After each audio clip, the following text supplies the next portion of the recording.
朋友们，你们好，我是金龙。今天呢，给大家来录一个培训视频，教大家用交易工具来执行一个交易策略。我们今天介绍呢是倍量因交易策略。什么是倍量因呢？这是一个很有名的一个交易策略，它是一个价量形态的交易策略。首先第一个呢就是前面的涨停，然后呢第二天呢要高开低走，走出个阴线，而且要放大量，量呢大概在1.5到3倍左右。太大了，比如5、6倍、7、8倍，这个就有点问题哈。一般正常，我们讲这种形态呢，就可以看作为一个主力进入的介入的信号，或者叫主力洗盘的信号。主力后面往往呢都会拉抬，这是一种成功率比较高的一种交易信号。我今天教大家的是怎么样用工具来埋伏，因为为什么呢？这个信号太多，你靠人去盯盘太辛苦。那么一般来说呢，就是说常见的这个买入点呢，就是在价格突破阴线的收盘价这个时候呢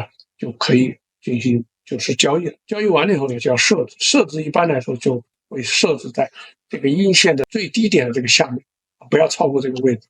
特别是不要超过第一个涨停价的最低点。任何一个交易都会出错。我们的风控的逻辑就是说，出错的时候我们怎么把它控制在风险最小的状态，或者损失最小的状态。那我们看这个图。这是一个信号，对吧？这是涨停这里阴线倍量。那么埋伏呢，我刚刚说了，一种呢，你可以在这个最高价这个上面埋伏，还有呢，也可以在它的这个开盘价这个地方埋伏都可以。一般来说我喜欢一次就在这个上面埋伏到了以后你设止损呢，就会设置几种方法一种呢是在第一个涨停的这个阳线的中轴这个位置不要超过这个低点这个低点破了，基本上这肯定不是洗盘了当然也有的主力很狠，它会洗到这里，但是很快就会拉起来还有呢就是设置在这个线，看到吧？这个低点设在这个位置逻辑是什么？就是让我们呢把亏损控制最小，然后呢尽量去博大的收益那这边也是一个案例，涨停放量阴线埋伏，在它的最高价埋伏，这里是1天2天调整2天突破，这里是调整1天就突破，这是调整2天这个调整期有可能很长我比较喜欢呢做短的因为调整越短的效果越好时间长了呢效果就差一些。在这里假如买了以后，我就在这个最低价的附近设个止损，行了，就不用管了。现在我们来看实盘，这个账户呢基本上全是倍量因的，就是小亏大赚我们的核心逻辑就是小亏大赚，对吧？就是你看前面就下来，但是这2天马上就上来，我们可以看一看就第一个涨的这个已经赚了，你别看赚了多少95%了实际上呢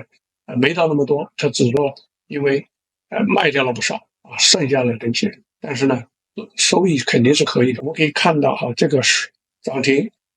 阴线倍量，然后呢埋伏呢就是你在这个地方埋伏，我这还埋伏了2次，这里又埋伏了1次，因为这里又来了个倍量因，那后面设了止损卖掉了一部分，底下的呢还没卖。所以工具的好处在哪里？就是你只要设置好就完了。然后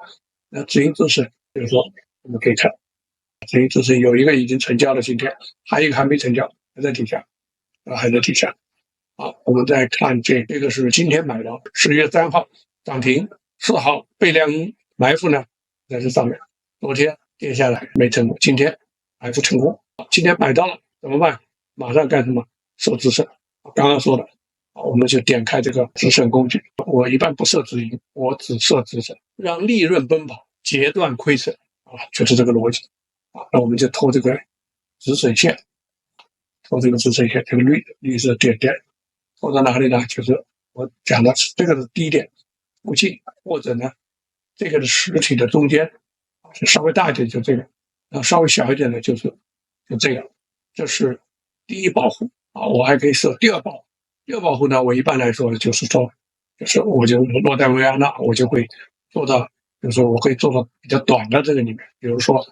在这里5分钟里面设一个新的，我们的这个跟踪止盈这个线标准，我也不设止盈回撤4个点卖出60%设止混半年，行了，不用管它了明天如果它开盘继续上涨，那我就会去移动这个我的止损位置。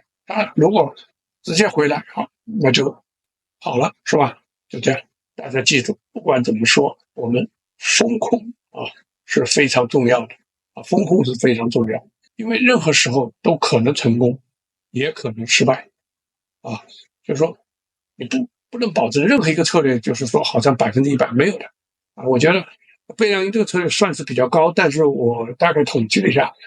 也就30%左右。行情好的